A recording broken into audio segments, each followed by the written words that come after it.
How you doing, ladies and gentlemen? Welcome to part 0 of the How to Get Learnt in Anything series, where we're gonna get learnt.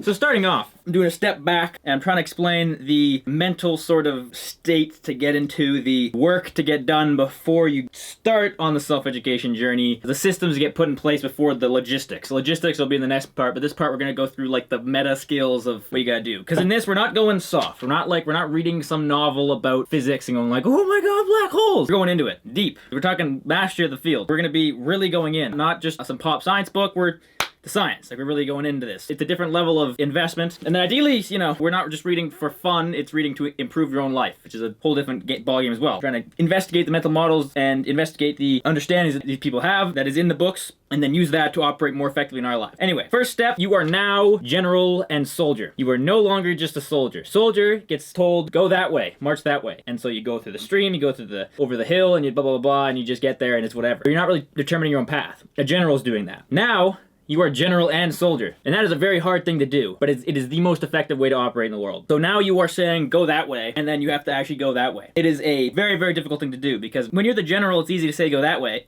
Like a lot of self-help people that aren't really implementing the things they're saying to do, you have to be able to shift into the soldier mode as well and do the things you tell yourself to do. And that's just a hard thing. It's hard for me, I would imagine it's hard for everybody, like knowing what to do and then doing it. Like, okay, I have to read this book. It's gonna be frustrating. And then you have to shift into soldier mode of being frustrated in it. Even though you backed up and you said do it, because that's easy to do, and then you have to shift in, and it's a very hard thing, and it's like, I just want to go back to that. It's very hard, but learn how to shift gears from soldier to general and back and forth effortlessly, and it'll help you a ton. Second thing to do, imagine you saw someone, so there's someone you know, and every day they get up and they stare at a wall for 15 minutes imagining their goals. They stare and they say, I will learn mathematics, or I will understand physics. And then they go do something about it. They go and read or whatnot. But they're staring at a wall for 15 minutes. They're just saying, you're seeing it. If you saw that person, you'd be like, wow, they're a little nuts, but seems like they're probably gonna get that done. Like, they're pretty dedicated. It's a pretty serious thing. So what I'm saying to you is do that. Stare at a wall for 15 minutes. This is something I'm trying to implement.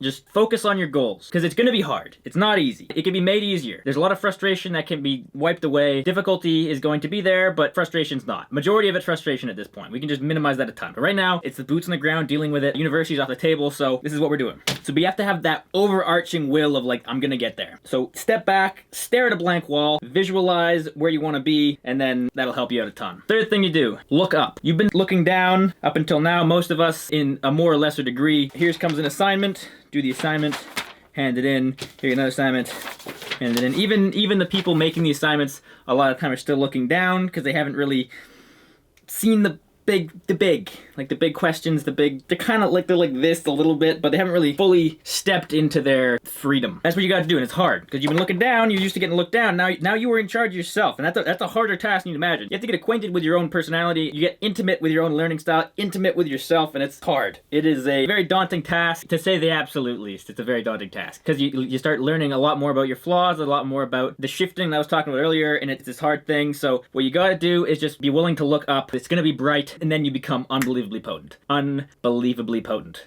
Study history, you realize that's the mindset to be in. General, soldier, whoa. Number 4, err on the side of overconfidence when you're reading a textbook. Not in real life, not when you're going about your day-to-day. Don't let this seep over, because then there's a lot of examples of like very egotistical scientists, and it's like, that's not what you want to be. But when you're reading a textbook, it is incredibly easy, especially when it's written very technically, which I believe is poor. Like, don't do that if you're writing a textbook. Just, you're writing to a human. Or if you're writing very technically, preface this with like, this is gonna be a very technical overview. But a lot of times it's just, they get rid of any sort of human element, and it's just raw, ugh. But anyway, I'm not gonna make this into a complaint video. I'll probably do one of those too. Just, you gotta have that staring at the blank wall type of persistence of, all right, even though I don't understand a word in this book, I'm gonna learn this. I'm learning this one way or another. Mathematics is coming my direction. I will have a full understanding of mathematics, and this book, terrible. Or you can think to yourself, man, this book's explaining this bad, I'm gonna find another textbook. But don't let the book, your lack of understanding of the book, demoralize you in any way whatsoever. I don't have a right word for it. It's not like arrogance. It's not even overconfidence. It's like okay, sure. All right, next book. and this is something I struggle with a lot because I get demoralized with textbooks and stuff, so I'm just saying that is a thing. Just err on the side of overconfidence. And then, of course, watch the next part because that's going to be more logistics, left-brained, actually what to do now, like the actual steps of what to do, the protocols, but this is more of the 0th step. So the first step, there's stuff to do that makes it way easier that I learned through a lot of frustration. So it's not hard to come by, and I would like to make it easier for anybody else trying this out. But that's going to be it for this one. So without further ado, take it easy. I love you. Godspeed. And I'll see you in the next one, which is going to be tomorrow.